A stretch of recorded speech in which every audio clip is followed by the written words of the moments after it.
We present Gladys Young as Lady Cork, Richard Hurndall as Superintendent John Cheviot, June Tobin as Flora Drayton, with Norman Shelley and Austin Trevor in a new production of Fire, Burn, a play by John Keir Cross from the novel by John Dickson Carr. Fire, Burn. This is the story of an impossible crime affecting a woman, and of an impossible situation affecting a man. Taxi! Taxi! The woman, for instance, couldn't have been killed in the broad corridor with the fringed lamps. She couldn't have died before the eyes of 3 witnesses. And yet she did. And it all happened during the period of the last sunburst of the latter-day Regency dandies, fully 8 years before Queen Victoria came to the throne. In short, in the year 1829. Taxi! Taxi! I say, you there! Now, that is the voice of Detective Superintendent John Cheviot of the Metropolitan Police. We are very far indeed from that old year of 1829. The good Cheviot is in the Euston Road, and it is an October night sometime in our present 1960s. He is... Taxi, sir? Of course I'm looking for a taxi. Oh, come now, I can't hardly expect conjuring tricks on a foggy night like this, Governor, eh? Where to? Scotland Yard. Scotland Yard it is, sir. Here we go.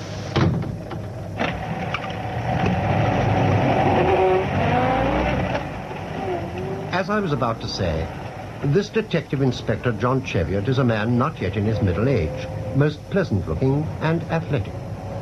Nowadays it is no disgrace to have entered the force by way of Winchester and Trinity College, Cambridge. And provided a man does his work well, as Cheviot does, nobody will object if by way of a hobby he rummages much in the ancient police records at Scotland Yard. If he finds himself fascinated by the early history of his own profession and the unsolved crimes of long ago. It so happens, indeed, that the inspector is pondering much on one such mystery of the past as he rides now in his taxicab to Whitehall. A curious case, unsolved for over 130 years, that he has just been reading about in an old book. The case, in short, involving those 3 unnamed witnesses in that corridor of fringed lamps that I mentioned earlier, and of the woman who died in front of their eyes long before the days when there were detectives to investigate such matters. And as he journeys, John Cheviot's thoughts on that old crime, so sparse in detail, begin to preoccupy him more and more deeply until... But his story tells itself now as the cab draws up with a sudden jerk at his destination. Oh. What do you mean pulling up like that? Can't you... Well, what do you expect on a foggy night like this? Conjuring tricks? It's his new blazing gaslight, that's what... Oh, go! Gaslight? Oh, gonna make all the difference, it were. Light up London like a blazing bonfire. And look at it. I can't hardly see me ruddy whip. Gaslight? And my taxi a hackney coach? What's the fare, my man? A shilling. A shilling? Where did I hire you? Euston Road. And if you think... No, it isn't that. You'll have your fare. Where have you brought me? Oh, where do you think? Where you said, of course. Scotland Yard? Oh, that's what you did say, but you meant Great Scotland Yard. You meant blazing 4 Whitehall Place. And there it is, see, among all the mud. God, no wonder me old mare slipped. Here's your money. A florin. Oh. It's all I can find in these clothes. Oh, quite the knob, aren't you? Fancy clobber and everything, now I can see you in the blazing gas. Here. Well, what, my man? You come into this place. You and your Scotland Yard and such. Oh, I never thought of it before. Don't tell me you're one of Bobby Peel's new mob. Peel? Peel? Oh, blazing police, I'm off. You're a newfangled peeler, you are. A spy, this you might be. No, wait, I say. Oh, not me, not for any blazing puppy peeler. What year is it? In heaven's name, man. Oh, off your nut as well, are you? What year do you think it is? 1829, Cully.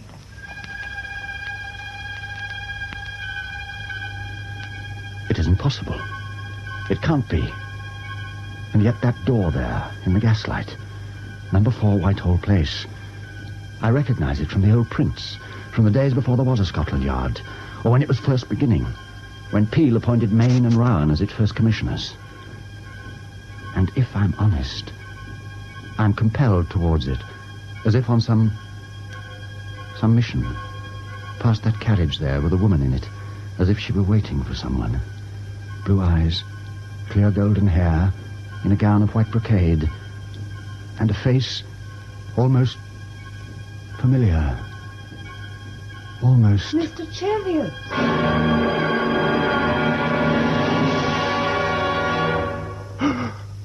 Well, Mr. Cheviot, won't you come in for a moment to my carriage? Madam, I...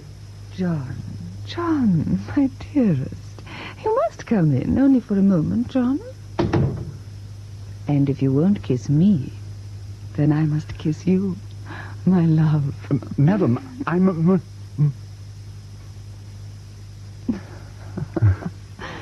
There. Isn't your first name Flora, madam? My dearest Jack, as if you didn't know that. You're Lady Drayton. You're a widow. You live I live, Mr. Cheviot, as you very well know, where I'm waiting to take you home. As always, my love. No, don't laugh at me, Flora. In heaven's name, don't laugh at me. My dear, what is it? What's the matter? You seem so strange tonight. Hold me tight for a moment. I'm out of my senses. I'm a cursed bedlamite. Jack, my darling. For a moment, I can't seem to think clearly, Flora. You must help me. I struck my head as I came out of my cab just now. It seems to have changed things. I can't quite... Dearest, sit still. I remember some things very clearly. I remember you somehow. That was how I knew your name. I've seen your portrait. In the Victoria and Albert... The Victoria and Albert, my love? What are you talking about? What can that be, pray? What? And as to my portrait, no one has painted it, except that Sir Thomas Lawrence has promised. I'm sorry, forgive me. It's part of my dream, this strange madness. Nonsense. Of course you aren't mad. You simply cannot recollect yourself for an instant. Myself? But what self, Flora? Who am I? You are John Cheviot, gentleman, and my very dear, dear friend. Will you not kiss me again, Jack? Will that not help? No, wait. And I have come here You have come here to see Mr. Richard Mayne and Colonel Charles Rowan. And if you be mad at all, John Cheviot, it's because you have some wild notion to become superintendent of their central company, or central division, whatever name they give it in this new silly fancy of Mr. Peel's for a police force. And I think that I must have been mad myself to come to speed you on your foolish errantry when I find you in this mood. Surely a little knock on the head in a hackney. No, Flora, it was more than that. Much more. Someday I may be able to tell you. You before all, somehow. Whoever you are. Whoever I am. But not now. No. Now, I suddenly accept. Accept? Everything, or almost everything. Including the fact that I had a dream once, to be in like this at the beginning, to amaze them all in there by solving some mystery that they couldn't fathom with all that I've learned since with fingerprints or ballistics. John, what words? No, forgive me again, Flora. It's only my foolish tongue. And there is one thing else that I accept, too, now. What, my dear? That I love you, Flora. And nobody knows how long I've loved you. Ask me nothing else. I know none of the answers myself. But now I will kiss you, truly, as I should have done at the beginning. And will you wait for me until I come out from there? To help me? Oh, always, John. Always, my love.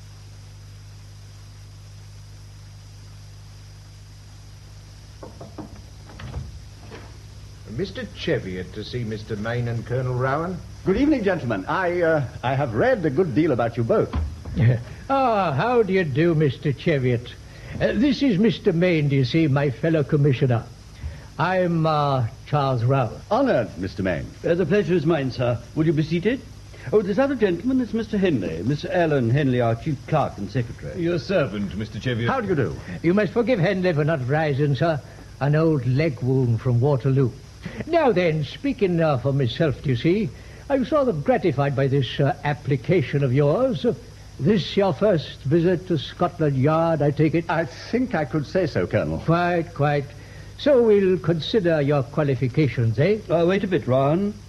For my part, now that I see Mr. Cheviot in person, I'm not so sure that I approve the idea of his appointment at all. Sir? Oh, forgive me, Mr. Cheviot. What I mean, Rowan, is that this gentleman is too plainly a gentleman. Thank you, Mr. Mayne. You are very good. Whatever this new police force of ours may someday become, Mr. Cheviot, the fact is that at the moment its members are as rough as men are made, sir. Peel doesn't want gentlemen.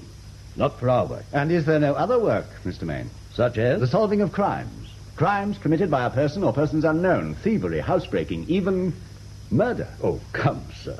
These things are in the province of the Bow Street runners. Who are frequently corrupt, as I am told. Oh, yes, gentlemen. Bow Street can always produce a victim to be hanged. But how often do you hang the right man? Damn seldom. Ecod, you're right, Mr. Cheviot. I've been thinking along these very lines myself lately. In good time, a dozen years or so, we'll abolish the runners altogether. We'll create a new force of our own, and we'll call it the Detective Police. Eh? Eh? Excellent, Colonel. And why shouldn't I become its first member? And begin those services now? Damn it, why not? Eh, Mayne? We're living in a new age, ain't we? Steam, railways, power looms for the mills. No doubt, Rowan. No doubt at all. But there is still one point of some mystery, perhaps. One, sir. Shall we consider Mr. Cheviot's record, Colonel?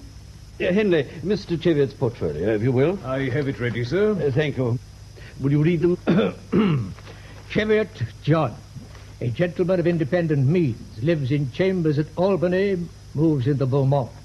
Noted as pistol shot, wrestler, and single-stick player. His private affairs... but these are no concern of ours, of course. On the contrary, Colonel, I beg you to continue. You insist? I request. Very well. Is at times a heavy gambler and somewhat wild and strange in his manner. Is no friend to temperance societies, although he's never observable as being drunk. His friendship with Lady Drayton, widow of Sir Arthur, is too well known, perhaps. Quite so. And as you say, is no concern of ours. My main point has been made. And it is, Mr. Mayne? Sir, you have applied for the post of superintendent at the Central Division of our newly formed police force. You are, we hear, of considerable independent means. But your emolument with us would only be 200 a year. You'd be on duty 12 hours a day. Your work would be hard, dangerous, even bloody. Mr. Cheviot, why do you want this post? Because, sir, at least I think because of what I have already told you. Because I believe indeed that the duties of the new police comprise more than suppressing brawls or hailing away drunkards or disturbers of the peace. Because I believe that I could be a detective, in Colonel Rowan's word.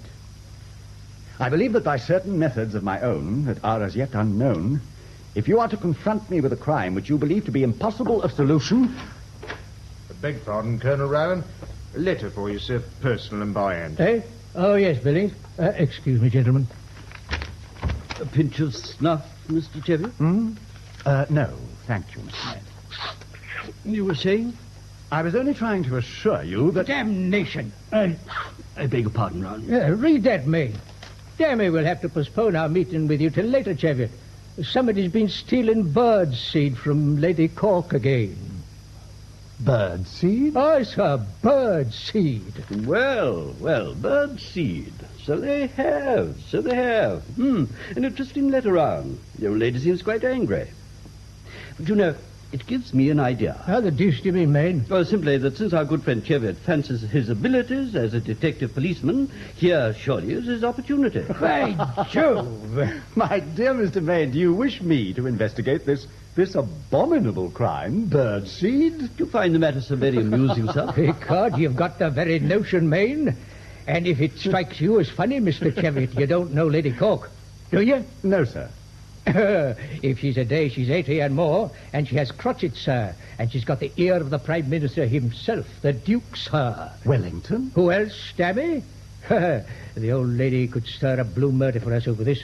The Duke don't like us much in any case. Yet, where exactly does the famous bird seed enter? Well, I won't deny that my Lady of Cork is a mite eccentric. She keeps birds, Cheviot, parrots and so forth, dozens of them in cages. And there's the famous macaw that'll clip you a cigar as soon as look at you. Aye, and smoke it too, ecod. And for the second time in a week, somebody's stolen the bird seed from the containers at the sides of some of these deuced cages of hers. And the old spark's flaming and demands that we do something. Well, Mr. Cheviot? Gentlemen, I beg your pardons. Of course I must accept the test.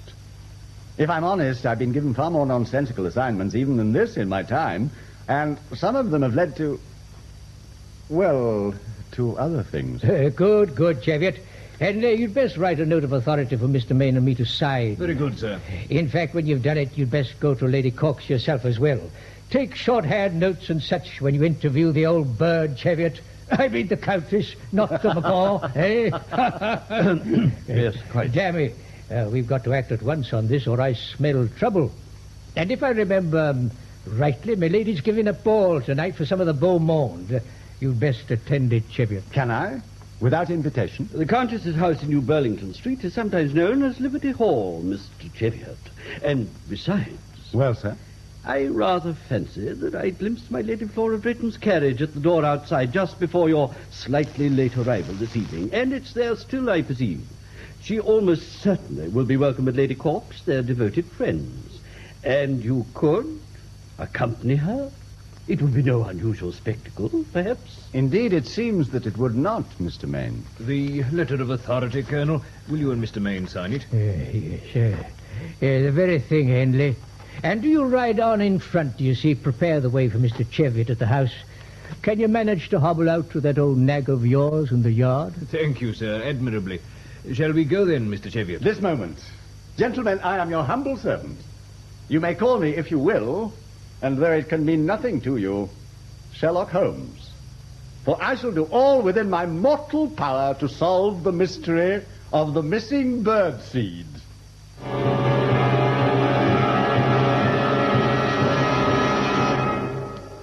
And so it was that Detective Superintendent John Cheviot of Scotland Yard found himself involved in a mystery of crime almost 100 years before he fancied that he'd been born.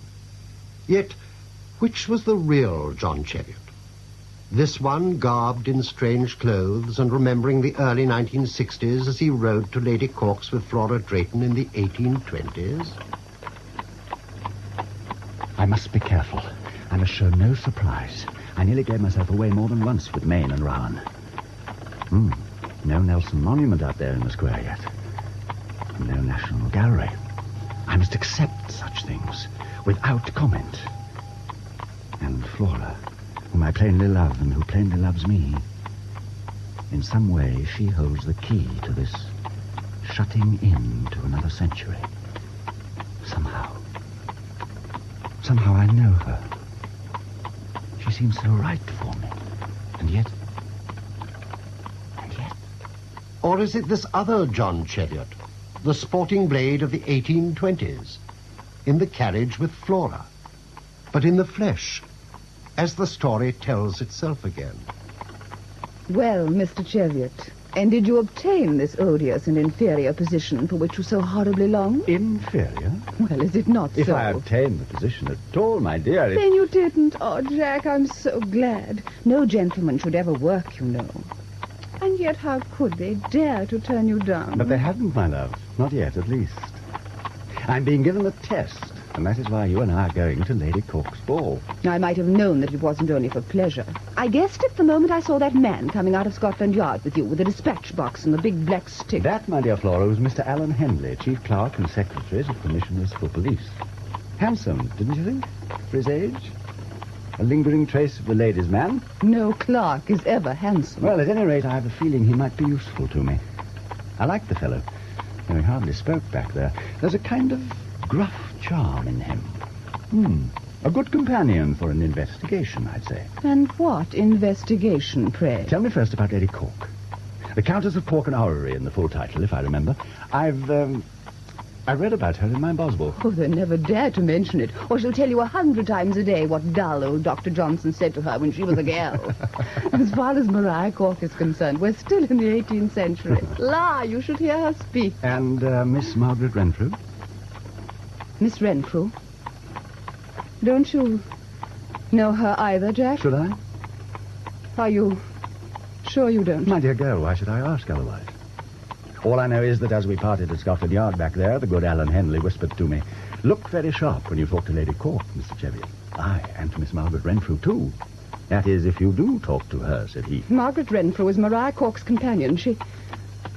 Jack, do you swear to me that you don't know her? But my dearest Flora... Hold me tightly, Jack.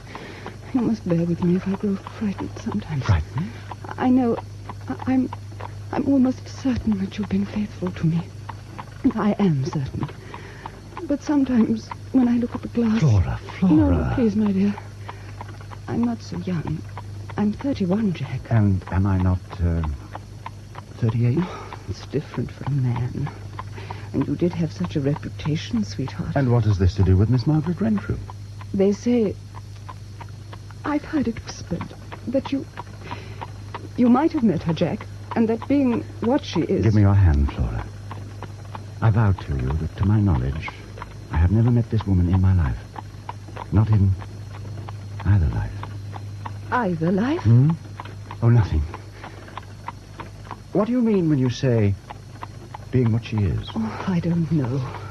Only something about her. Perhaps it was what your Mr. Henley meant, too. Something very strange, very dark, hidden, very passionate in a secret way. Do you know Edmund Kean, the actor? I've heard of him. He's finished now, of course, the drink and worse. A strange little man, hardly more than a dwarf. But in his great days he had such power. He was a lion. Well, and Miss Renfrew? No one will receive Mr. Kean in society these days because of his terrible drinking. No one but Maria Cork. And one night, about a month or so ago, when I was there too, Peg Renfrew came into the room. And Kean gave a start, like the man in the play seeing the ghost. And he stared at her so. And he said, in a strange, strange voice, he said... Well, what, my dear? Fire burn and cauldron bubble. I don't know why, Jack, but there was a kind of silence fell. As if somehow Mr. Kean had seen something, had foreseen something about her, Margaret Renfrew. Fire burn.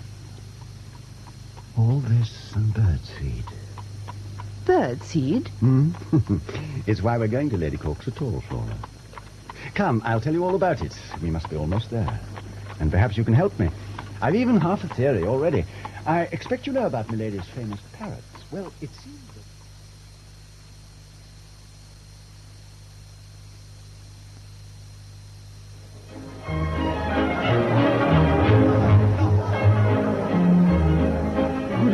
Drayton. Good evening, sir. Oh, thank you, Martin. No, only take my cloak. Please, I'll keep my muff. As you say, milady. Your hat, sir? Thank you. I'm not here only for the ball, my man. Be good enough to take me to Lady Cork immediately. Well, I'm afraid, sir, that a lady... I said take me to Lady Cork. I have urgent business with her.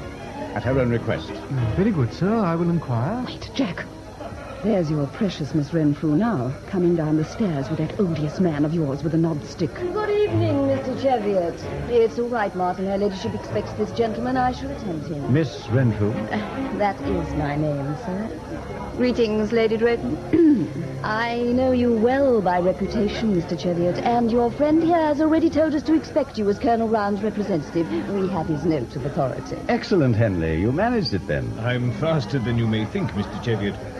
I've been able to make all arrangements for an interview very satisfactorily, I think. Lady Cork is in her retiring room upstairs, Mr. Cheviot. Will you follow me? Thank you, Flora. Oh, if you will, I suppose. Tush, it seems uncommonly noisy tonight, Miss Renfrew. Oh, there aren't so very many yet in the upstairs ballroom, Lady Drayton. Most of the din is from the anteroom along there. Some of the younger bloods have just come in. And are just coming out, too, from the looks of it. Such a smell of foul tobacco. Why do men smoke? And suddenly, you see, the morsel gave me back my guineas, and she says, Jack Cheviot again. I say, look who's here, you men. Jack, my dear good fellow. And Flora. Freddie. La, now, here's a pleasure. All mine, Flora. Positively delighted, by Jove. Must be a fortnight at least, by Jove, since I saw either of you. Coming up to dance, Jack? Not quite at the moment, Freddie. The fact is that I trust that one can reach the ballroom sometime, if people will be good enough to avoid crowding the stairs. I beg your pardon? I think you heard me, fellow. Out of my way. And if I choose not to? Jack. Then I've no alternative but to push you. And if I prefer to push you instead, sir, so? Look out, Hogben, he had you there, eh? What do you mean by that, fellow? By heaven, I don't like your look. Your own is hardly noteworthy, sir, and what I meant by that was that I wasn't particularly taken by your manner, either. Who are you? Deuce, Miss sir. Renfrew, I apologize on this gentleman's behalf. Will you lead the way again? Damn it, I spoke to you. I, however, had quite finished speaking to you. My arm, Lady Drayton. By heaven. Hogben, in glory's name, keep your temper. Wouldn't call out Jack Cheviot, would you? He's the best shot in town. Cheviot, is it? Very well. I'll remember Cheviot. By the Lord, I'll remember. Pray do, if your meagre wits permit it. Mr. Henley, you can set down that admirable stick of yours. Our impulsive friend's drinking companions have decided to hold him back. There will be no riot. Come, ladies. Oh, you're an ass. What puppies they are. What little amusement they provide. Give me an older man with experience. I apologize sincerely, Mr. Cheviot, and to you too, Mr. Henley, is it? Henley, ma'am. And I am always well provided for any emergencies with my faithful stout Blackthorn. In any case, the fault was all mine, Miss Renfrew, in Lady Cork's house. You are related to Lady Cork? Related? No, sir. I am only the daughter of one of her old friends. I'm merely a courtesy poor relation, sir. I exist by Lady Cork's bounty. Will you come this way now? Along the corridor. It is just past the ballroom here. Wait, please. I want a private word with Mr. Cheviot first. As you wish, Lady Drayton. Do you and I go in advance then, Mr. Henley? No doubt Mr. Cheviot will follow as soon as he can. Instantly, Miss Renfrew. After you, ma'am. My dear Flora, don't you think that was really rather rude? Jack, I'm sorry. I don't want to come in with you. I'm in no mood tonight for Mariah Cork. But I had to warn you. That scene on the stairs just now. Well? Don't quarrel with Captain Hogben. Oh, pray don't, Jack. I gathered that was his name, but a captain. He should certainly know better. Don't vex or trifle with him. He's notorious for not playing fair. He'll hurt you. Somehow he'll hurt you. If he does call you out... Then I shall trust to look after myself. Was that all you wanted to say, Flora? Remember, I'm on duty. Oh, duty. Oh, this odious work of yours. Why are you so strange tonight, Jack? So cold. You weren't even very cordial to poor Freddie Debbitt. The young man who'd had too much claret? You know well enough. And Freddie admires you so. That's why I like him. I know he's very foolish and such a gossip with all his tales. What tales? Only vaporings. About thieves, since you're so concerned with this wretched bird seed. Thieves? What, Flora? Tell me. Oh, that somebody's been stealing Mariah Cork's jewellery or some such. All nonsense. Is it indeed? Ha! That theory of mine may have something in it after all. Flora, I must go in. Wait for me here, my dear, in the corridor. Look, there's a chair over there, and milady's entrancing fringe lamps will light you at your loveliest when I come out. Oh, Jack. And then shall we dance? Yes. Then we shall dance. Now, forgive me. Oh, blood. So you've condescended to come in at last, young man. Your pardon, Lady Cork. I fear I was detained a little. And we know how to, eh, Peg? I'm sure, Aunt Mariah, that Lady Drayton... Hold your tongue, girl. You ain't sure of anything. I'll see Flo Drayton later. So you're George Cheviot's son? Am I, madam? What, don't you know? God, don't. Oh, I beg your pardon again, my lady. A manner of speaking. Due square one. No, don't start, George Cheviot's son. 'Tis only me famous macaw. He won't harm you. He's tied at the leg, you see, on that perch of his. He's certainly a singularly handsome creature. Nonsense, he's as ugly as sin, you know it, and so am I. Would you like to see him at his famous trick? If you're a cigar handy. Thank you, madam. I have heard of his accomplishments. Some other time, perhaps, when I am not on duty. Duty? Tush, what's duty, George Cheviot's son? I think Mr. Cheviot means his work with the new police, Aunt Mariah. Colonel Rowan's letter... Because you're right, Peg Renfrew. Except I thought I told you to hold your tongue, eh? And the other fella, too, of course. The one with the gammy leg, like myself. All the more your humble servant, milady. Compliments, eh? From clerks. No, don't look so furious at him, Peg. That deuced pride of yours. The times are changed, you see. 'Tis only clerks that do give compliments nowadays. And never noticed one from George Cheviot's boy, huh? Madam, I did not think one needed. You are so finer one to yourself. The very thing, lad. The old spirit ain't died yet after all, eh? You might almost have known old Sam Johnson himself, boy. I fear that he was just a little before my time, milady. Oh, so he was, of course, so he was. Well, you'd best sit down. Let's on with it. What's your dispatch case open for, Mr. Lame fella? If I may, my lady, to take some notes of our interview in shorthand. What shorthand is it? Why, sir? It will be my duty, ma'am, to prepare a report for the Joint Commissioners on anything connected with this curious crime that I may discover. Reports? Tush, and it's deuced newfangled stuff on a trifling matter like this. It may not, ma'am, be quite as trifling as you fancy. What do you mean, boy? I mean that I believe that rather more has gone missing from this house of yours than simple bird seed, Lady Cork. And I believe you know it. Damn it, sir! Aunt Maria... You desired girl. And you there with a stick. Stop taking your deuce notes, do you hear me? I'm afraid that I must insist, my lady. Continue with your work, Henley. Yes, sir. After all, ma'am, it was you yourself who insisted somewhat angrily on this inquiry over your missing jewels. How did you know? Odds blood, how did you know, boy? Are you a wizard? No, ma'am. A humble student of psychology. What the deuce is that, pray? I meant, Lady Cork, that it seems to me a woman's very natural instinct to hide things of value. Especially a woman like you, and to hide them close at hand if she thinks them in danger. The seed containers of your many parrot cages do infinite credit to your wit, my lady. My wit? Who would ever suspect such a hiding place?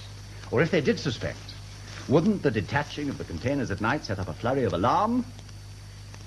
Do I speak the truth, ma'am? Aye, you do.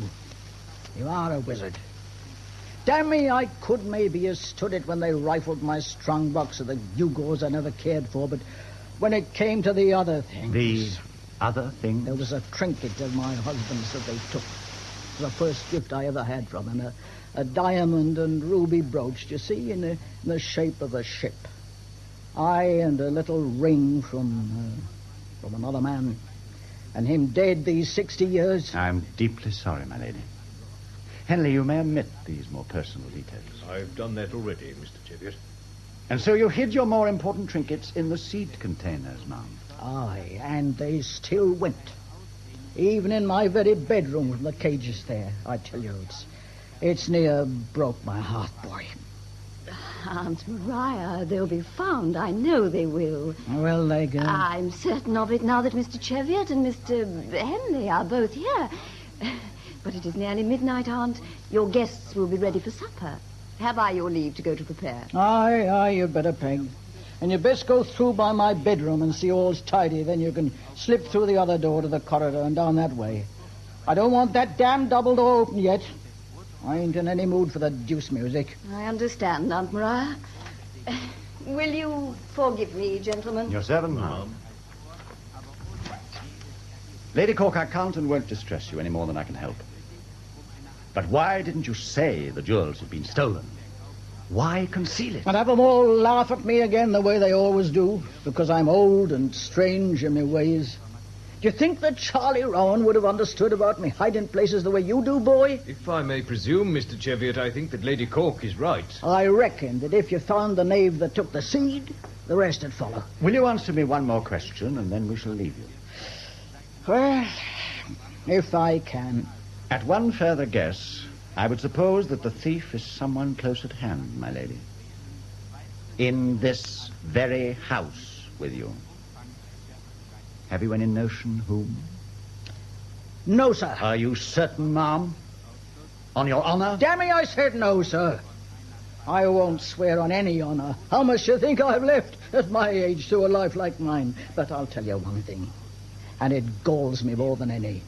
I've heard it whispered that that little brooch of mine, like the ship, has been pledged, sir, and mayhap the other things too, at Vulcan's. Vulcan? Aye, sir, Vulcan's of all places. A brooch of mine at Vulcan's. Ah, now go, the pair of you. Close up your dispatch desk, Mr. Lame fella. I've had enough. I'm tired of it all. My humblest apologies, madam. You've been very good. We shall do everything we can. Ah, I dare say. Well, at least I like you, boy. Can't say I blame Flo Drayton after all. But off with you now. Off with you. The music, ma'am, will it irk you as we go through the door? Damn it, do you think I want clerks rampaging through my bedroom t'other way? Even clerks that do pay compliments? Now, off with you, I say. Good night, Lady Cork. And thank you.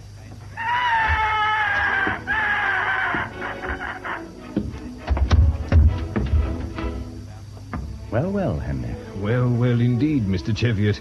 A remarkable personage, the Countess. Really? Look. What's her? Lady Drayton, the way she's standing there, in the corridor with her back to us. So she is. She looks very strange, sir.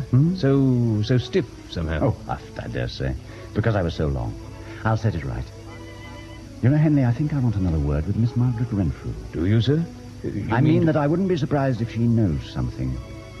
Did you see the way she looked at you when you were taking your notes in there? At both of us? Come to think of it, I did, sir. Yes, she's a dark one, that. Dark and secret, I'd say. I had the notion more than once that she was about to say something, to tell us something. Wait, sir. There she is. Look, coming out of that door beyond Lady Drayton. Look. So it is. By the Lord, I'll get her now before she goes downstairs. Miss Good God!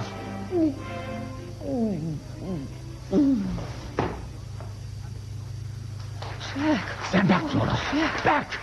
What happened, sir? In heaven's name. She fell. She seemed to fall suddenly. Margaret Renfrew, she crumpled and fell. She's dead. Dead? Shot through the back. But it isn't possible, Mr. Cheviot. There was no sound of a gun. Confound it, man. Do you think I don't know a bullet wound when I see one? Look at it, there, under her left shoulder blade. I tell you that... Henley? What, sir? The door of the ballroom, it's open a little. Quickly close it, lock it. There's a key in the lock there. I don't want that mob swarming over us. Yes, sir. Oh, Flora, in heaven's name, give me that pistol. Jack. Give me that pistol, I say. Do you think I didn't see it as I passed you, hidden in your muff? Give it to me. Jack, I didn't do it. I swear I didn't. It's locked, sir. Mr. Cheviot, I still say it can't be possible. Who did this, sir? There was nobody here but us three. But there must have been, Henley. Do you think a woman could fall dead from a bullet without anybody firing it? But the noise, sir, and the smoke, the smell of powder. And where's the gun? Damnation, man. Do you think I know? It must have been through the door, Jack, the ballroom. Do you suppose I haven't thought of that? But look where the wound is. It could never have been made from that angle. She'd have been shot in the side instead of in the back. And the door she came through is impossible, too, for the same reason. And the only other door... Behind us, sir. Where you and me were standing. Lady Cork's room. And you must have noticed as well as I have that door opens with a loud click, Henley. We'd have heard it. And the shot. I tell you that we... Tell me, what's the meaning of this? What's all this chattering out here? Can't you... Pay Renfrew. I'm afraid that she's dead, Lady Cork, shot in the back. Maria. First blood. Peg Renfrew shot. Who did it, then?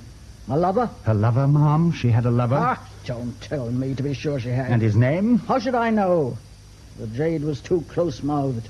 But couldn't you see it in her eyes, Judge Cheviot's son? I certainly saw something in her eyes. Ah, pride and shame, and both at the same time. Tetchy and savage for fear somebody would read it in her face. Lady Cork, a monstrous crime has been committed almost before our eyes.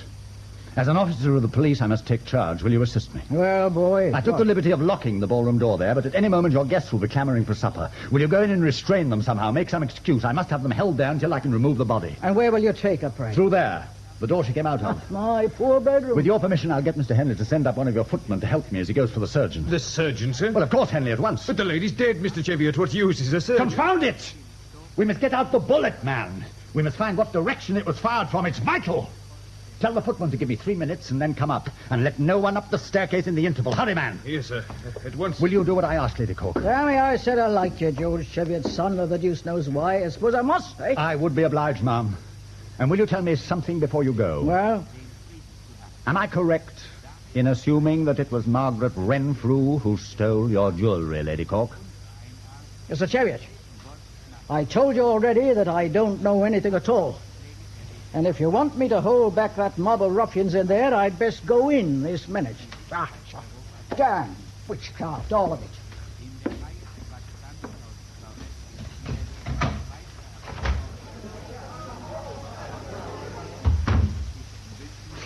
Oh, Jack. Why Why, my love? I didn't, Jack. I told you. I swear I But the didn't. pistol, this pistol, Look Flora. at my mark, Jack. Look at it. Do you think that if I'd fired through it, it wouldn't have been torn, burnt? Yes, but where did the damn old thing come from? You didn't have it in the carriage? I found it. You found it? Not 5 minutes ago while I was waiting for you in the corridor here. It was beneath that table there, pushed back, half out of sight. My eye suddenly caught it, and I picked it up. But why? Why, my dear? Because I recognize it. It's my own. Look there on the little plaque in the hilt. A.D. It was my husband's. We found it among his things after he died. Then how did it get into this house, Flora? That woman there, a month ago, Margaret Renfrew, when there were all the burglary scares in this part of town, she came to ask if Maria Cork could borrow it to protect herself, and I gave it to her. And you have never seen it since? Not till this moment.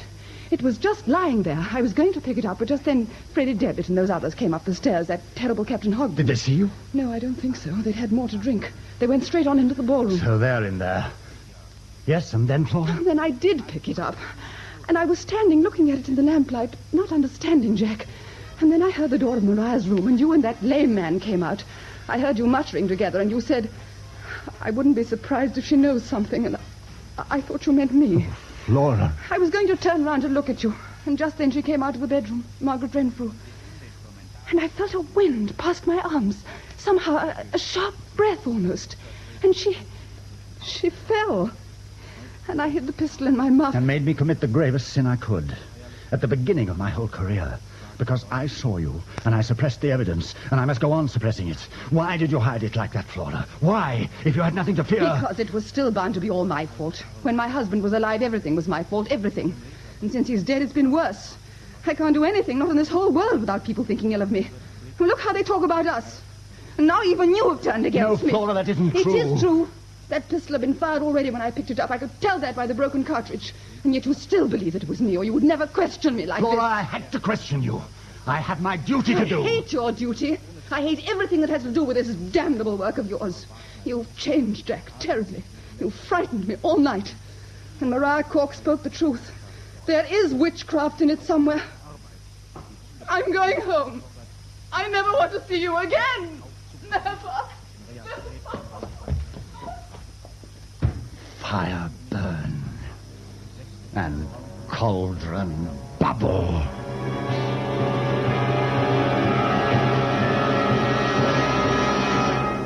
So, the point of return, or of no return?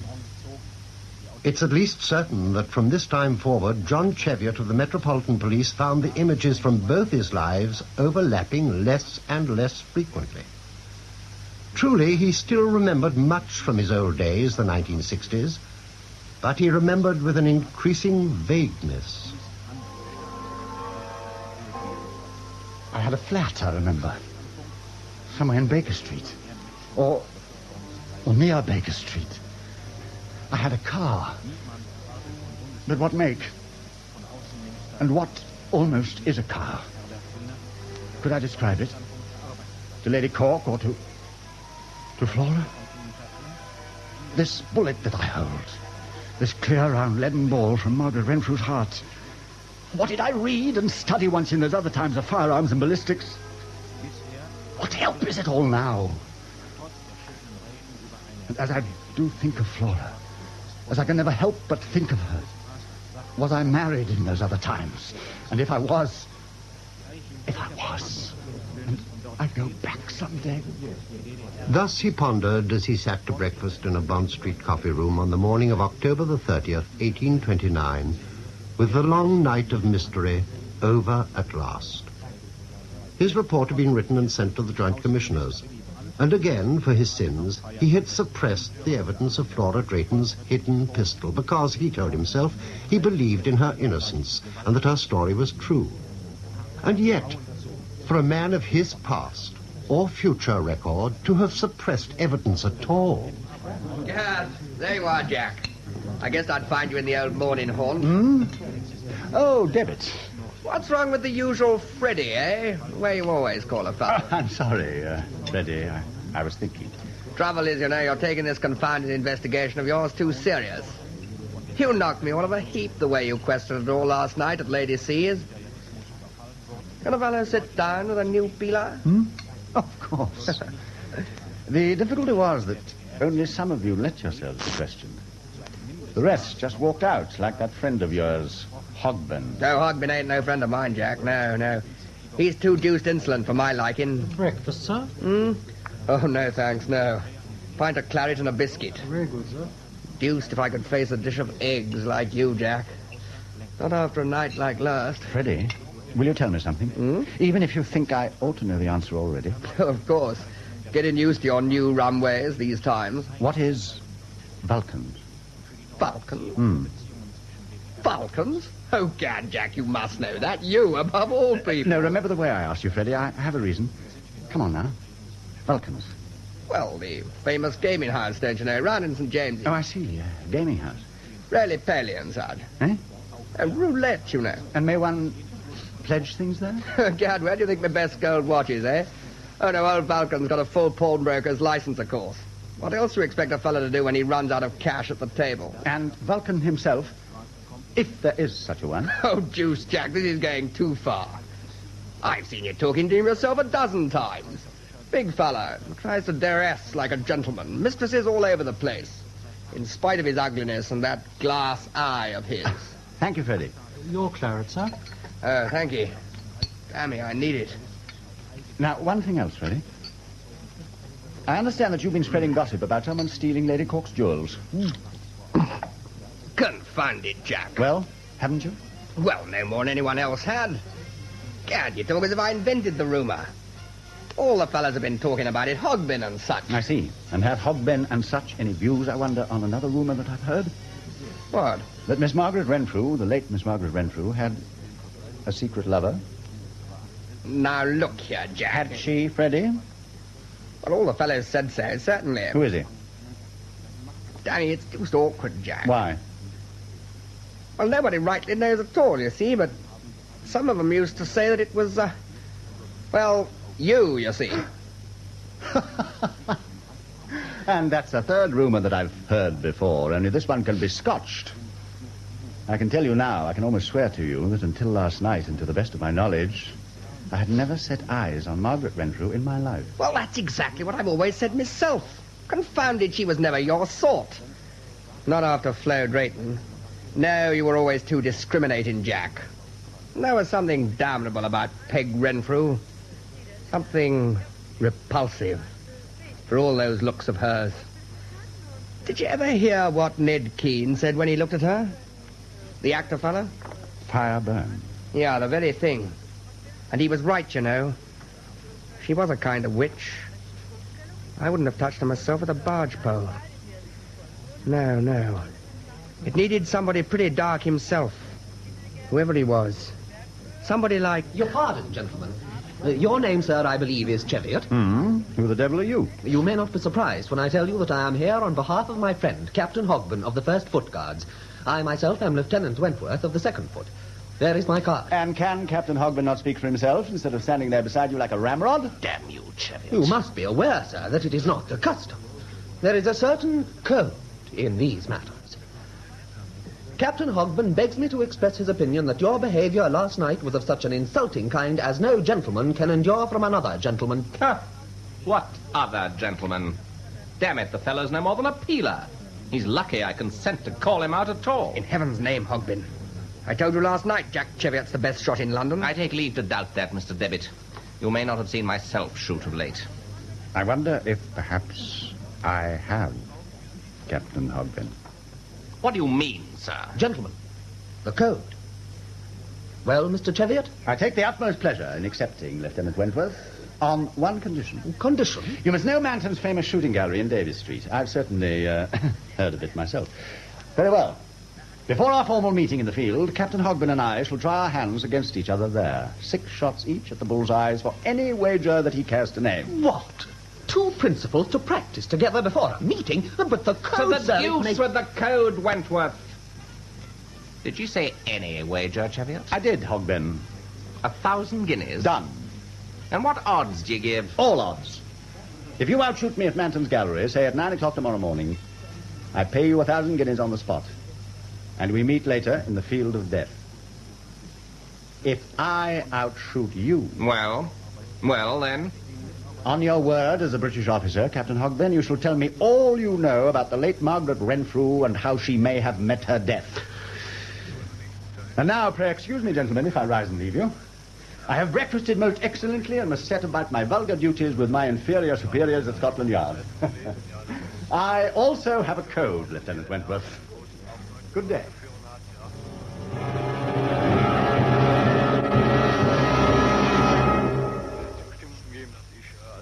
Well, Mr. Cheviot, come in. Splendid, my dear fellow, simply splendid. Your servant, Colonel Rowan. Mr. Mayne, morning, Henley.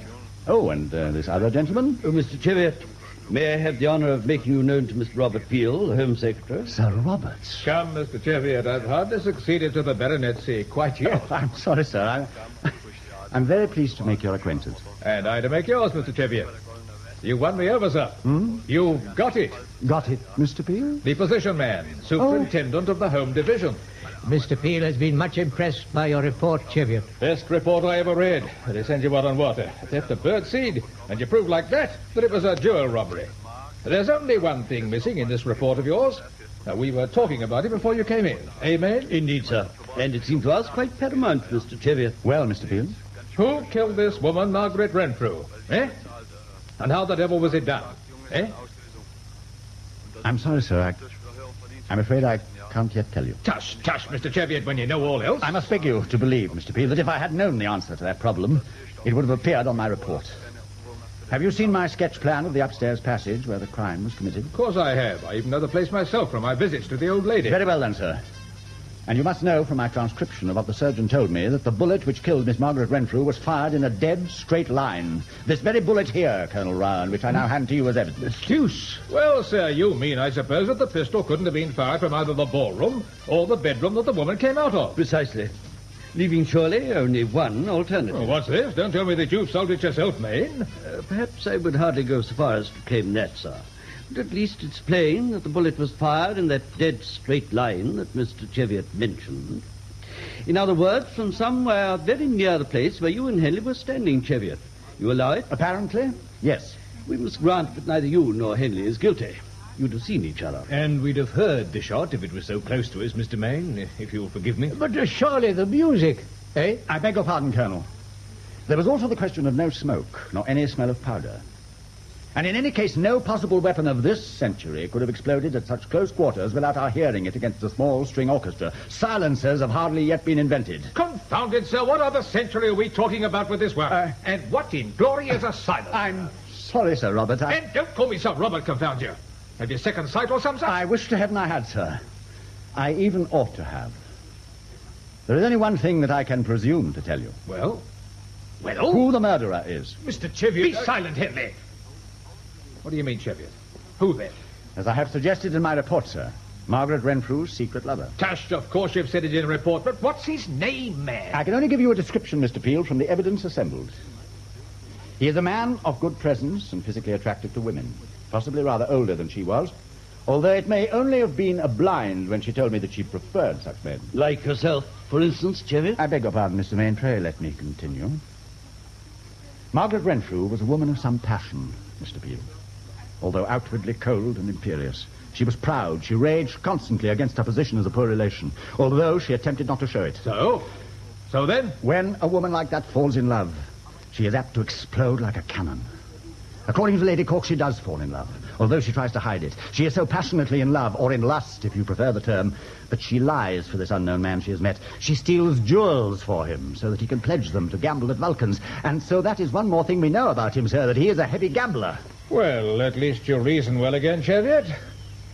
A gambler, eh? And again, like Mr. Cheviot himself, perhaps, as we know from our report on him. What precisely do you mean, Mr. Mayne? Among the many motives for murder, there is, surely, jealousy.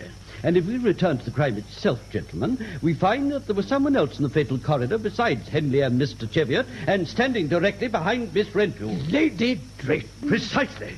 Mr. Cheviot, why are you shielding her? In heaven's name, sir! Answer my question, Mr. Cheviot. It's apparent in every hidden line of this famous report of yours. You mention her as little as possible, although she was present throughout. And there is one thing else, sir. Lady Drayton was wearing a muff last night, and you must know as well as I that in this century, Mr. Cheviot, ladies are accustomed to defend themselves in our troubled streets by carrying a pocket pistol in a muff. Come now, Mayne. Confound it, I know Flora Drayton well. I know her husband. She'd surely never do a thing like that. Thank you, sir. Mr. Mayne, it is a pity if our association should be in danger of beginning in a quarrel. Oh, my dear fellow, nothing could be further from my wishes. I admit that I have no fragment of evidence. I merely wish to point out that the task of crime detection is perhaps rather more complex than you had blithely supposed. I am well aware of its complexities, Mr. Mayne, very well. And there is plainly only one way by which a real quarrel between us can be avoided. What do you mean, Cheviot? By bringing before you in this very room, and within 48 hours, the true murderer of Margaret Renfrew. Colonel Rowan, have you two officers in your force who are above the usual in intelligence? Eh? Oh, well, there's Sergeant Bulmer, of course, and old Seagrave, maybe. With your permission, I shall spend the rest of the day with them. And some others from the rank and file who'll obey close orders. And tonight, I shall visit the one place in London where evidence can perhaps be found, Mr. Mayne. Real evidence. And that is, Mr. Cheviot? Vulcan's gaming house in St. James's. And even confront the great Vulcan himself, no doubt. Glass eye and all. Your servant, Sir Robert.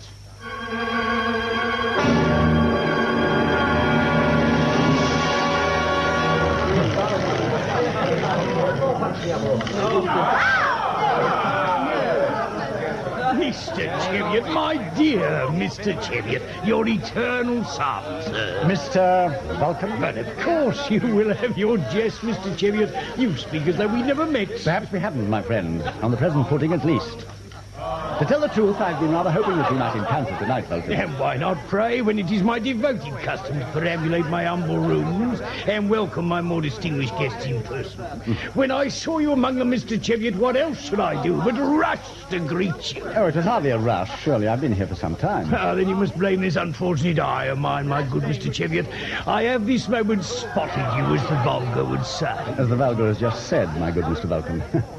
And I have reason to believe that you knew very well that I might visit you tonight, and even in what capacity. May I inquire what you may mean? Simply that your rooms here seem curiously full of blackleg. Oh, come, Mr. Cheviot, how one abhors such crude vernacular expression. You're paid hirelings, then, brought in from every filthy alleyway in London to protect you in the event of any trouble, and to help you dupe the poor devils who come to the great Vulcans in the hope of some honest play. Dupe, Mr. Cheviot? I had a most interesting and instructive time of it, Vulcan, until you condescended to spot me. I played quite considerably at your roulette table there, and twice was clumsy enough as to drop my counters on the floor. They fell close to the croupier's foot. Indeed, sir. Shall we go elsewhere, perhaps? Somewhere quieter, where we might talk? It would suit me admirably. I have, as it happens, a proposition to put to you. My private chambers are at the top of those stairs and along the gallery. After you, Mr. Cheviot. Thank you.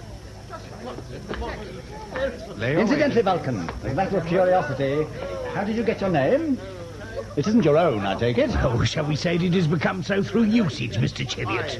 In its origins as a sobriquet, it derives from mythology. Indeed. You may recollect that the first king of the underworld, the first Vulcan, was married to Venus, the goddess of love and beauty. One day he found her in a somewhat embarrassing position with young Mars, the god of war. Well? I was roughly in the same impasse at one time in my career. I also had a goddess of love and beauty. I've indeed had several. They're a weakness of mine. It's curious, is it not, how some men seem to have a strange power over women, even men with such few natural advantages as I. I think I know one. Do you? However, to return to my tale, the Mars in my case was a young army officer. He gave me some pleasure and earned me my nickname to throw him out of the bedroom window 2 stories up, glass and all. Will you walk into my parlour, Mr. Cheviot? Thank you, Mr. Fly. And now, sir, what do you want of me? The name of a murderer. Huh? The murderer of Margaret Renfrew, who stole jewels for him from Lady Cork. At least one of which, a ruby brooch in the shape of a ship, is known to have been pledged here. My dear sir, it distresses a gentleman to say so, but I have a fully legal pawnbroker's license. And therefore keep records of your transactions in those ledgers on the desk there, perhaps, and the jewels themselves in that wall safe? Well, if so... I told you that I wanted his name, Vulcan. In exchange for what, Mr. Cheviot? You know as well as I that your gaming rooms out there are illegal. Do you never fear a raid from the new police? Yeah, the new police. What raid? The moment one was planned, I'd know it. So I can well concede. The instant they were on their way, the iron door down there would be closed. 4 inches of iron, Mr. Cheviot. And by the time they broke through, there would not be one single trace of gambling in these old premises. Not even under the floor? What do you mean? My final card, Vulcan, or almost my final card. Enough to turn your noble patrons against you as well as the police. Your roulette tables are rigged. Rigged? The mechanism is very simple. The croupier's right foot controls a series of small buttons under the carpet. I saw him operate them when I dropped my counters. A very slight pressure sets in motion a group of coiled springs controlled by compressed air. The wheel is tilted, oh, so delicately, not even remotely noticeable. But the ball falls just where the croupier wants it to fall. By heaven, Mr. Wait, Vulcan. There's more. You may have fortified your front door down there, but like many another householder, you've forgotten the back one. What? Your impregnable private office, Vulcan, with a window there that looks out over 2 sloping rooftops. I studied it well as I came for a stroll in this direction earlier this evening. Oh. And at this very moment, waiting for my signal, there are 2 stout sergeants of the Metropolitan Police on those rooftops and a dozen eager constables. You damnable peeler, you'll never reach that window. I'm bigger than you are and stronger. I don't doubt it. But you may not in your day and age have heard of judo, my good Vulcan. Will you come on, sir?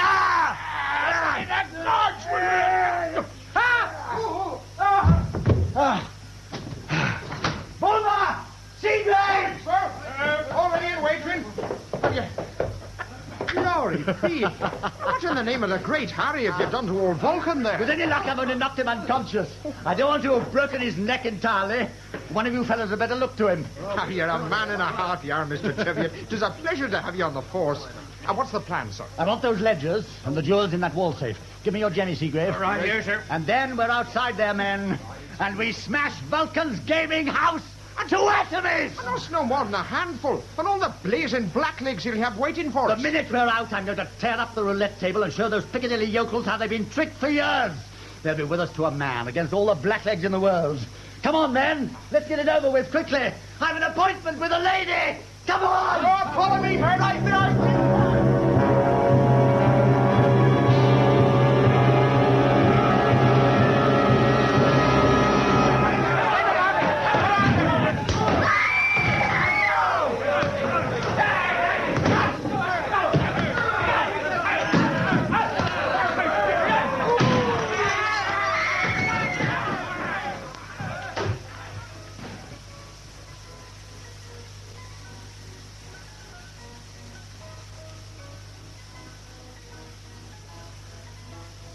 Flora.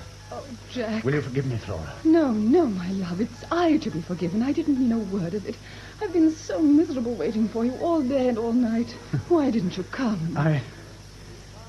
To tell truth, my dear, I'd forgotten where you lived. Oh, Jack. And besides, I dare say there was your famous duty. Yes, my duty. If I'm honest, my dear, there's so much that I don't understand. Since last night when I saw you at Scotland Yard, when you'd struck your head in your hackney. Sometimes you might almost be a man from another world, Jack. That was why I was so wild at Maria Cork's. You frightened me and I ran away. And I've spent the whole wretched day reading foolish books with only half my mind on them. Jack, you never did think that I killed Peg Renfrew, did you? Never. Never, Flora. There was a moment's panic when I saw you with a pistol. But I knew in my heart you hadn't. And now I can almost prove you didn't, no matter what anyone may say. Do you fear what anyone may say? Yes, I do. But, Jack, you said that you could prove... I said that I could almost prove because I know who did kill Margaret Renfrew. Jack! I think I almost guessed it last night without knowing I had. I certainly knew it this morning, and tonight I found confirmation. Ooh. What I do not know is how, Flora. And yet I had a glimmer of that too tonight. But it's not possible. It's not possible. It's out of the wrong time. Time? Oh, Jack, my darling, what is it? Why do you stand there in the shadows? Come forward to the light. No, Flora, please. You must, Jack. You frighten me again. You look so strange, as if... Fire burn and cauldron bubble. We said it once of someone else, but if Edward Keane had looked at me, perhaps... Very well, Flora. There. Jack, you're hurt. There's blood on your cheek. Your clothes are torn. It was the only reason I didn't come into the light before. It's nothing, Flora, nothing at all. It's only a scratch. But when one of Vulcan's blacklegs did manage to fetch me that one blow... Blacklegs? Jack, you were It fighting. was as if things had almost slipped back for a moment. And I realized... You must let me bathe it, my love. I'll ring Miriam for warm water. No, please, Flora. I swear it's nothing. Come and sit with me for a minute. Give me your hand. There's something I must say. Flora, long ago in some book, I read an account of an impossible crime. A woman was shot in a broad corridor of fringed lamps. She died before the eyes of 3 witnesses. But this was last night, Jack. Margaret Renfrew. Wait, my dear, wait.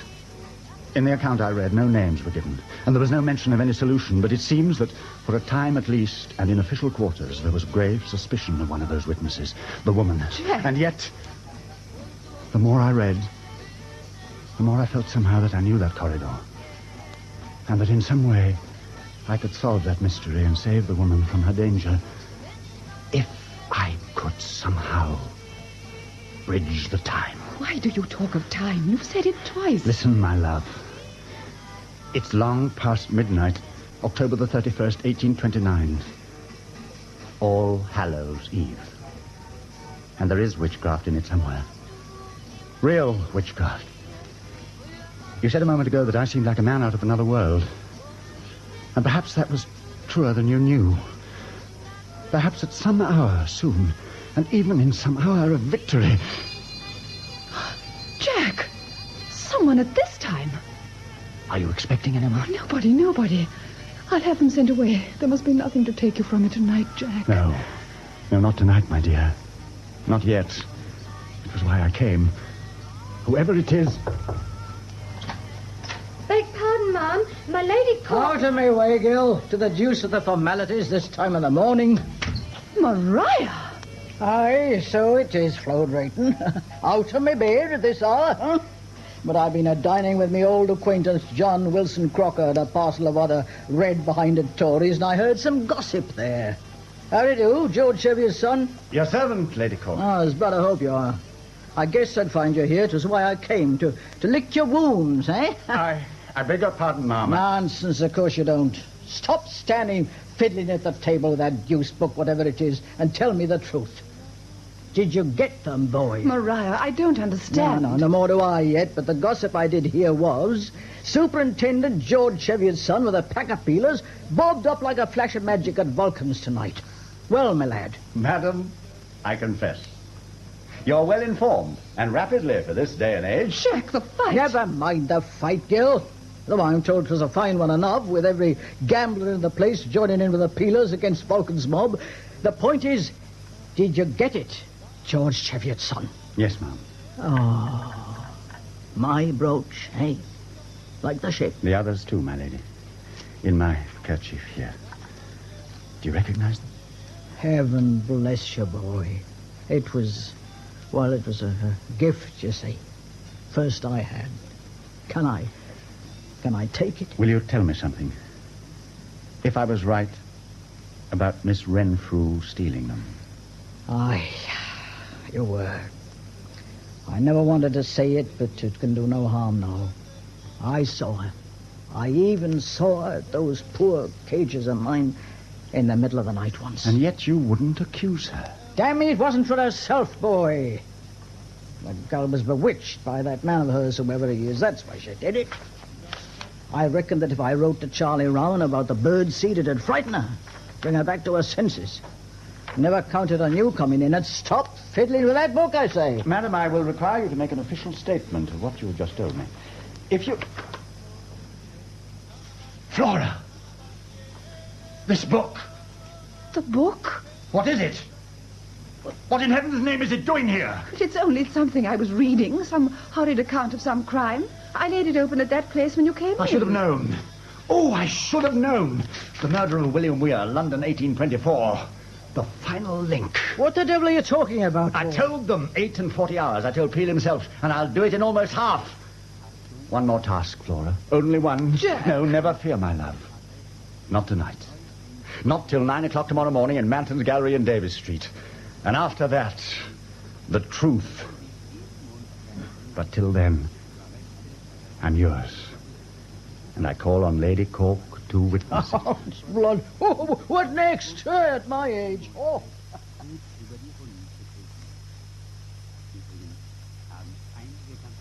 Well, Manson, did you get my note? Everything ready for you, Mr. Cheviot. Pistols on the firing shelf there, targets on the wall.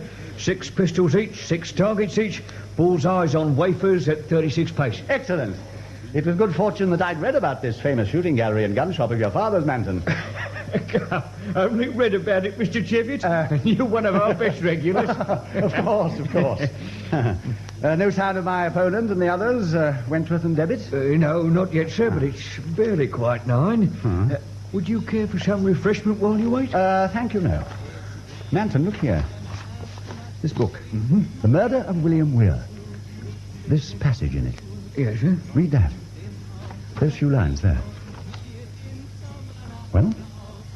Well, what, Mr. Cheviot? Plain enough, I'd say. But the weapon. The weapon, man. I was stupid enough to think it hadn't been invented. Not invented? Bless you, Mr. Cheviot. We've had one in the shop for years and years. Well, you can see it in the window now, through the arch there. In the corner, do you see? Look exactly like a big... Wait, the others. Morning, Jack. Gad, you're up bright and early, eh? Only eager to get it over, Freddie. I've much to do today. Good morning, Wentworth. Morning. Well, Hogben? Well yourself, fellow. Have you your 1,000 ready? You'll have them if you earn them. You'll see that Manton has everything prepared, Lieutenant. 6 bulls apiece at shoulder level. Shall we toss a coin for the first chance? Damn it, you're in a hurry, aren't you? I've already said that I have much to do today, Captain Hogben. Such as making your will, eh? We've still to meet in the field, even after I've beaten you here, remember? Please, Hogben. Have you a coin, Mr. Debbitt? All ready? Right. What do you call, Captain? Head. It's tails. What's your will, Mr. Cheviot? Let him shoot first. Stand back, Manson. Give a man space. Now, fellow.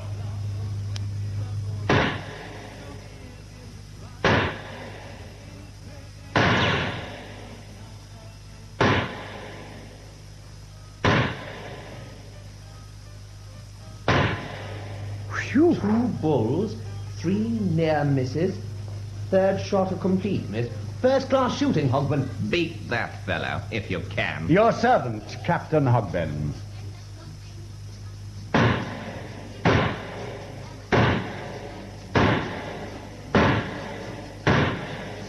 By Jove, boom!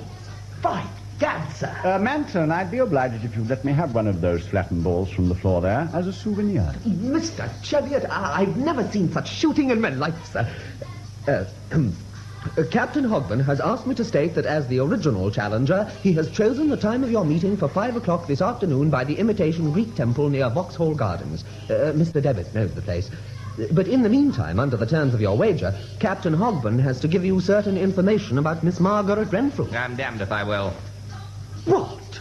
In heaven's name, Hogben. I said I'm damned if I will, Wentworth. Ain't that clear enough? But your word as an officer. No officer need keep his word to a filthy peeler. The only further business that I have with Cheviot is to shoot him dead at 5 o'clock. And I'm deuced if I don't wear gloves on my pistol hand even then. Good day. And to the devil with all of you. Whatted, by Jove. Mr. Cheviot, my humblest apologies. You're very good, Lieutenant, but as it happens, the information is no longer necessary to me. This merely means that I am more eager than ever to meet that insolent young scoundrel on the field. If I were you, sir, I would forego that meeting. What? Oh, confound Let it, me Wentworth, speak, you Debbitt. can't. After Hogben's recent conduct, Mr. Cheviot, I consider myself absolved from any trust he may have put in me. The fellow never did play fair, and he won't now. Meaning, Lieutenant? That he has no intention of attending the meeting himself, and that he chose the site at such a distance so as to have you out of the way while he seeks to destroy you in some other manner. Indeed. What other manner? Just before 5 o'clock this afternoon, Captain Hogben intends to visit Scotland Yard to see Mr. Mayne and Colonel Rowan. I believe that he has even arranged for Mr. Peel himself to be present. He intends to swear an affidavit that on the night of Miss Margaret Renfrew's murder, he saw Lady Drayton fire a shot and conceal the pistol in her hand-mouth, and you thereafter take it from her. The door of the ballroom. The open door. I know nothing of the details, sir. These only are the facts. Very well. Very well, Captain Hogben. At 5 o'clock this afternoon, eh? We'll see. fire burn and cauldron bubble.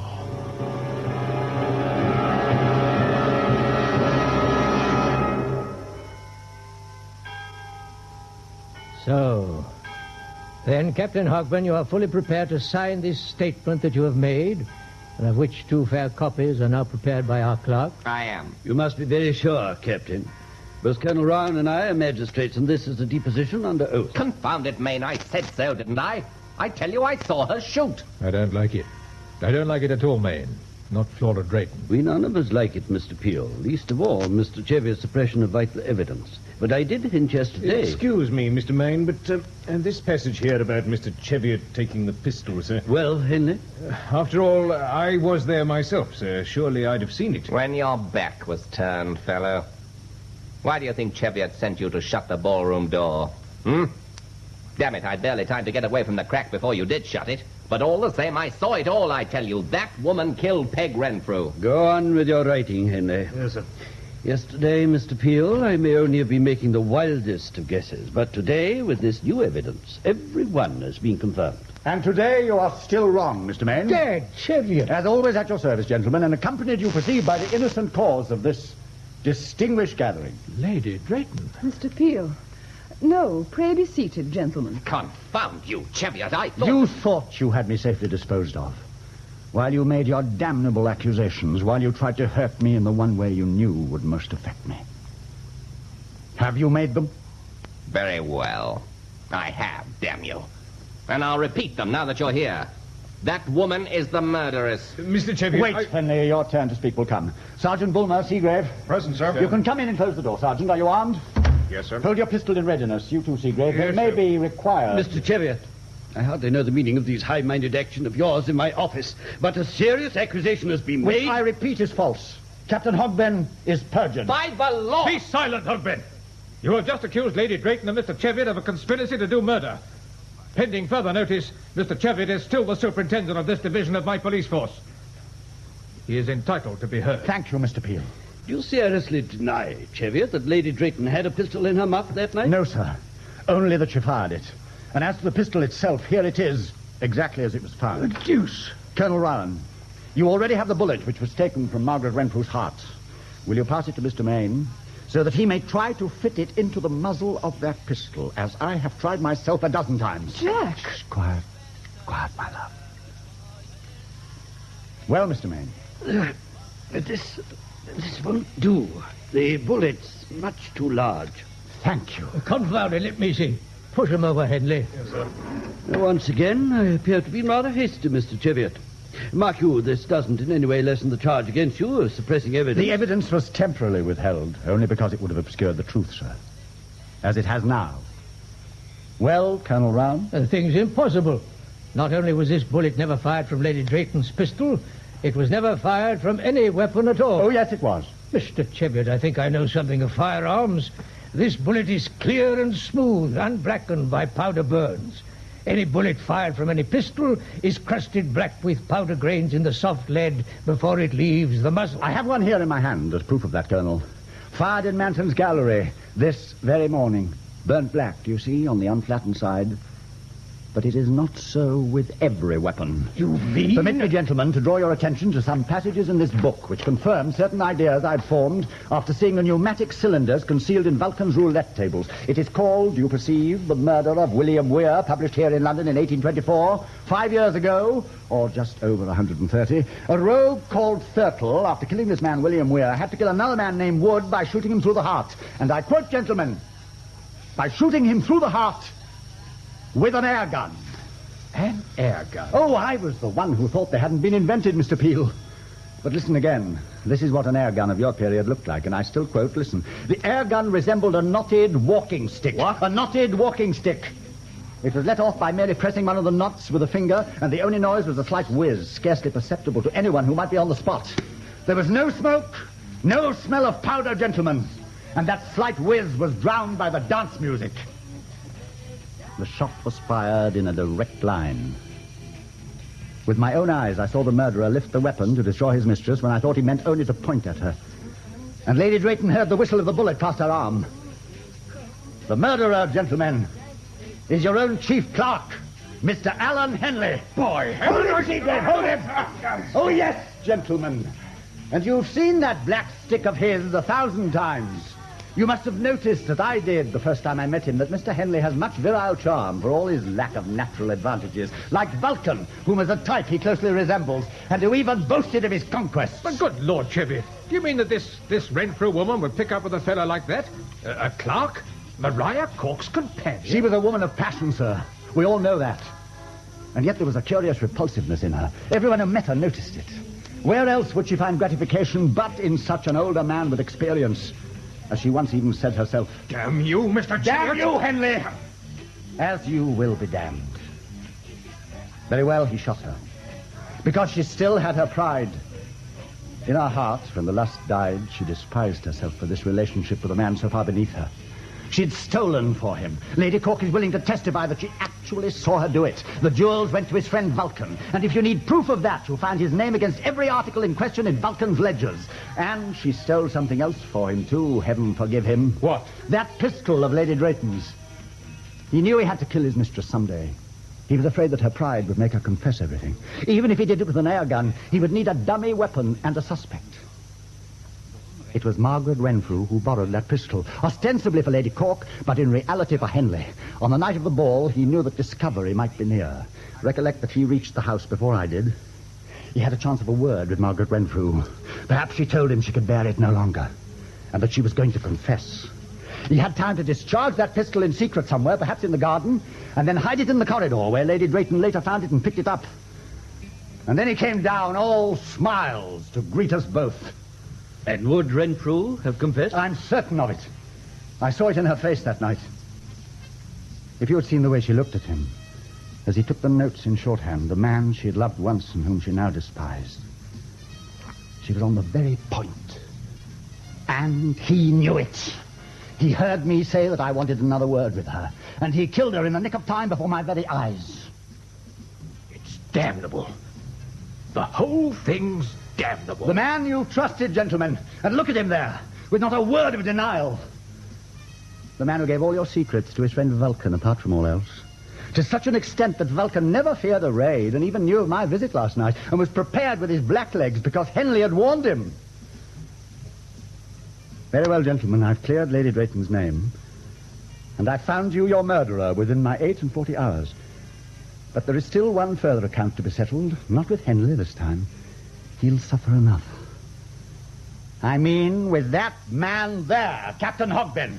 He has sworn and is perjured. It was done in malice aforethought before a magistrate, and the penalty for that in this day and age... Wait. By the Lord, Cheviot, I've had enough from you. I said I'd put a bullet in you tonight, and so I will. All Hallows Eve. Look out, sir, he's got a gun. To the devil with you, John Cheviot.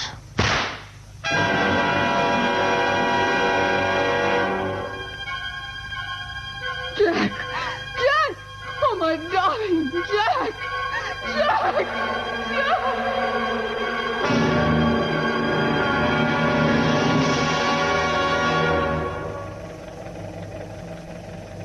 Mr. Cheviot. Mr. Cheviot, sir. Mr. Cheviot. It's me, sir. Sergeant Boyce, night duty room at the yard, sir. Boys? Oh, my head. My head. There we are, sir. That's better now. You had a nasty knock, sir. The taxi driver skidded. Well, how the blazes could I help that, eh? Blasted foggy night like this. Boys, I didn't dream it. I swear I didn't. No, of course you didn't, Mr. Cheviot. You're all right now, eh? Just a knock. By the way, your wife phoned half an hour ago. Said she'd come to pick you up and take you home in the car. She's inside now, waiting. Better not say anything to frighten her about the knock, eh? I didn't dream it, boys. I know I didn't. I solved the murder. And Bulmer shot Hogben. I saw him after Hogben shot me, just before the blackness came. Now listen, no, look. Look. Here's evidence. This bullet in my hand from Manton's gallery. I said I'd keep it as a souvenir. It's still in my hand, boys. Look. Yes, so I see, sir. Little bit of lead, eh? All flattened, kind of. Where did you pick that up, eh? If only she... Quiet, sir. Here's Mrs. Cheviot now. Don't frighten her. Hello, darling.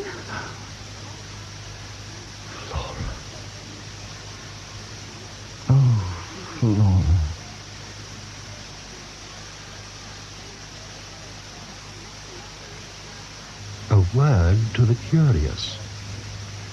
In the story of Fire Burn, all the places actually existed. Mr. Mayne and Colonel Rowan were real people, as also, of course, were Lady Cork and Mr. Peel, later Sir Robert. Even the odd Mr. Vulcan kept his crooked gaming house in St. James's. But above all, Mr. Henley's air gun existed. The book quoted by Superintendent Cheviot was indeed published in 1824. Such weapons, in fact, taking up to as many as 16 charges in one loading, were known long before that. One was almost certainly used in an attempt to assassinate King George IV in the year 1820. Fire burn and cauldron bubble. Good night.